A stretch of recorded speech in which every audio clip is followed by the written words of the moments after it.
दोस्तों, इतिहासकार एक देश के इतिहास को कई कालखंडों में देखना पसंद करते हैं और इन्हीं में से एक कालखंड वो था जब अंग्रेजों ने भारत पर आकर कब्जा कर लिया और यहाँ अगले 200 साल तक अपना राज चलाया। आपको अपने आसपास कई ऐसे लोग मिल जाएंगे जो अंग्रेजों की सत्ता की तारीफ करते नहीं थकते। कोई कहता है कि इन्होंने हमें रेलवे दिया, डेमोक्रेसी दी, सिविल सर्विसेज और मॉडर्न एजुकेशन दी, तो कोई इस बात से खुश है कि अंग्रेजों ने भारत में आकर मुगल राज को खत्म किया। लेकिन ये पूरा सच नहीं है। अंग्रेजों के राज के उन सालों में भारत के लोगों ने जो यातनाएं झेली वो कभी किसी दूसरे राज के नीचे हमें नहीं झेलनी पड़ी। लेकिन वे यातनाएं कौन सी थी, कैसे अंग्रेज भारत पर हुकूमत करते थे, ये सब जानेंगे हम आज के इस वीडियो में, तो अंत तक बने रहिएगा हमारे साथ। लेकिन वीडियो शुरू होने से पहले अगर आप चैनल पर नए हैं या आपने अभी तक चैनल को सब्सक्राइब नहीं किया है तो चैनल को सब्सक्राइब करना और बेल आइकन दबाना ना भूलें। ईस्ट इंडिया कंपनी के तौर पर भारत में आए अंग्रेजों के क्रूर शासन के बारे में आपको जानना है तो साल 1770 का यह प्रसंग सुनिए, जब बंगाल में भीषण सूखा पड़ा था और कई फसलें बर्बाद हो गई थीं। इस स्थिति में लोगों के पास खाने पीने तक के लिए पैसे नहीं थे और घर के गहनों से लेकर खेती और औजार बेचकर कुछ लोग अपना गुजारा कर रहे थे। कुछ समय बाद जब धीरे धीरे सब बिक गया तो लोगों ने अपने बच्चों तक को बेचना शुरू कर दिया और कुछ जगहों पर भूख के कारण लोगों ने अपने मृत संबंधियों तक को खाने में संकोच नहीं किया। ऐसे में संभावित था कि इस साल फसलों की बर्बादी और इन भुखमरी के हालों को देखकर लगान में काफी हद तक कमी आएगी। लेकिन फिर वॉरेन हास्टिंग, जो इस वक्त वहां के गवर्नर थे, उन्होंने खत के जरिए खबर दी कि इस साल की लगान की वसूली पिछले साल से भी ज्यादा हुई है। अब आप ही सोचिए कि कैसे एक भूख से बिलखती जनसंख्या से उस वक्त ये टैक्स वसूला गया होगा। हेस्टिंग ने इस साल न सिर्फ लगान माफ करने के बारे में सोचा बल्कि जमीन पर 10% का कर भी बढ़ा दिया। इसके बाद गुंडों और सिपाहियों को भेजकर लोगों को पीटा गया और इतना टॉर्चर किया गया, लेकिन उन्होंने किसी तरह इन यातनाओं से मुक्ति पाने के लिए अपना सब कुछ बेचकर टैक्स चुकाया। ऑक्सफोर्ड यूनियन में दिए गए शशि थरूर के एक वक्तव्य के बारे में सुनिए, जिसमें वो कहते हैं कि 16वीं सदी तक दुनिया में 2 महाशक्तियां थीं, भारत और चीन। अंग्रेजी हुकूमत के खत्म होते होते भारत की अर्थव्यवस्था बिल्कुल धरातल पर थी। भारत के 89% लोग अशिक्षित थे और एक बहुत बड़ी संख्या गरीबी रेखा के नीचे थी। इस वक्तव्य में वो आगे बंगाल के अकाल का भी जिक्र करते हैं। ये 40 का दशक था, दूसरा विश्व युद्ध चल रहा था और बंगाल में अकाल पड़ने लगा। वहीं 1770 जैसी ये समस्या थी, खाने की कमी थी, लोग सड़कों पर भूख के कारण गिरे जा रहे थे। लेकिन इस बार ऐसा नहीं था कि खाना बिल्कुल था ही नहीं।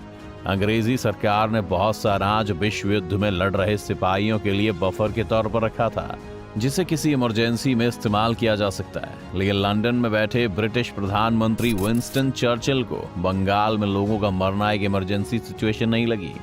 जब चर्चिल के पास इस अकाल की फाइल भेजी गई तो उन्होंने कहा कि उन्हें भारतीय लोग पसंद ही नहीं है।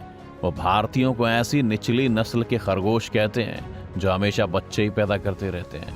चर्चिल ने फाइल वापस भेजते हुए फाइल के अंत में ये भी लिखा कि अगर स्थिति इतनी गंभीर है तो गांधी की मौत अब तक क्यों नहीं हुई है। ये प्रसंग भी दर्शाता है कि भारतीयों को अंग्रेज किस लायक समझते थे।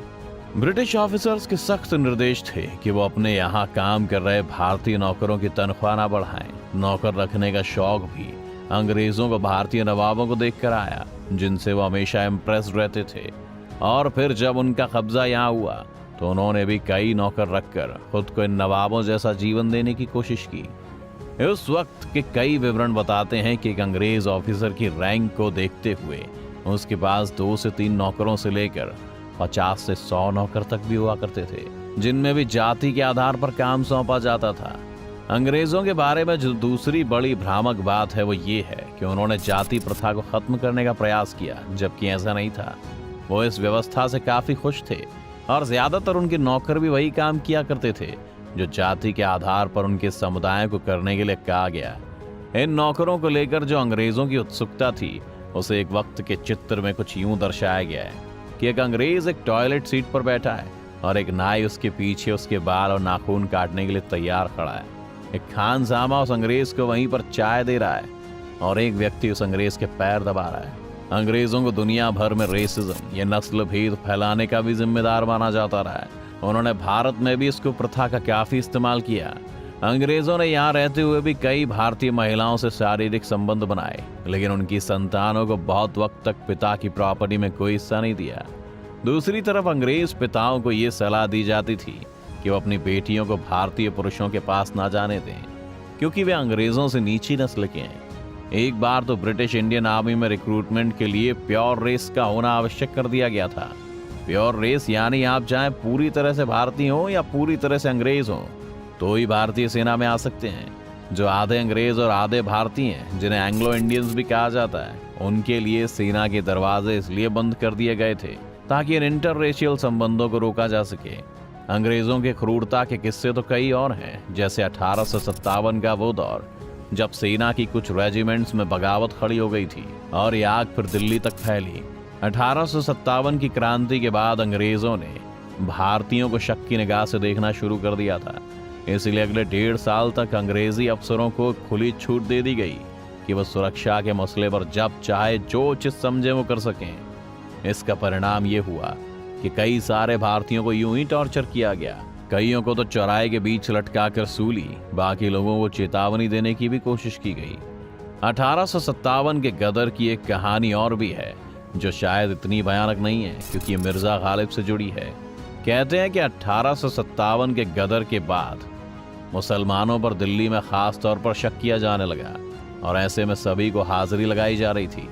गालिब को जब अधिकारी ने बुलाया और पूछा कि क्या तुम मुसलमान हो, तो गालिब ने जवाब दिया, जी हुजूर, आधा मुसलमान हूँ। इस पर उस अफसर ने पूछा, आधा मुसलमान कैसे? तो गालिब ने बहुत ही संजीदा ढंग से कहा, हुजूर, शराब पी लेता हूँ, सुअर नहीं खाता।